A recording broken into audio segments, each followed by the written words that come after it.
Hello friends, ഞാൻ വർക്കി. 1991 ആർമിയിൽ നിന്ന് റിട്ടയർ ചെയ്ത ഒരു ആർമി ഉദ്യോഗസ്ഥനാണ് ഞാൻ.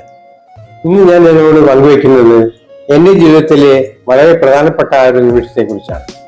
40 വർഷമായി എനിക്ക് ഉത്തരം കിട്ടാത്തതും ഇന്നും എൻ്റെ മനസ്സിൽ ഉത്തരം തേടിക്കൊണ്ടിരിക്കുന്നതുമായ ഒരു ചോദ്യമാണ് ഞാൻ നിങ്ങളുടെ മുമ്പിൽ വയ്ക്കുന്നത്. ഇതിന് നിങ്ങൾ ഉചിതമെന്ന് തോന്നുന്ന ഉത്തരം കമന്റിൽ കൂടി എന്നെ അറിയിക്കുമെന്ന് ഞാൻ പ്രതീക്ഷിക്കുന്നു. സാധാരണ ഒരു പട്ടാളക്കാരനായാണ് ഞാൻ അന്ന് പട്ടാളത്തിൽ ചേർന്നത്.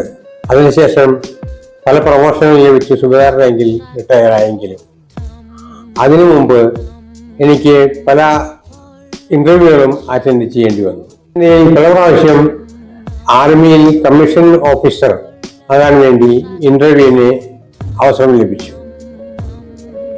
എങ്കിലും നിർഭാഗ്യവശാൽ എനിക്ക് സെലക്ട് ആവാൻ സാധിച്ചില്ല. എങ്കിലും ആ സമയത്ത് ആ ഇന്റർവ്യൂവിൽ എന്നോട് ഒരു ഓഫീസർ ചോദിച്ച ചോദ്യമാണ് എൻ്റെ മനസ്സിനെ ഇപ്പോഴും അലട്ടിക്കൊണ്ടിരിക്കുന്നത്. റിട്ടൺ ടെസ്റ്റും ഫിസിക്കൽ ടെസ്റ്റും എല്ലാം തീർന്ന് അവസാനം ക്ലിയറിംഗ് ബോർഡിന്റെ മുമ്പിലെത്തി.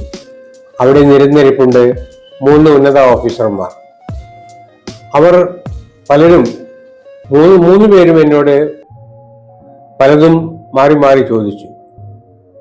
അതിനുശേഷം ഒരു ഓഫീസർ എന്നോട് ചോദിച്ചത് ഇപ്രകാരമായിരുന്നു. ഒരു സിറ്റുവേഷൻ ടെസ്റ്റായിരുന്നു.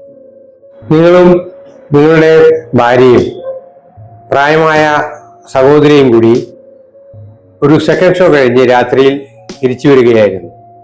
ഒരു വിജയ സ്ഥലത്ത് കൂടെയാണ് നിങ്ങൾ വരുന്നത്. അവിടെ വെച്ച് 5-6 പേർ നിങ്ങളെ ആക്രമിക്കാൻ വന്നു.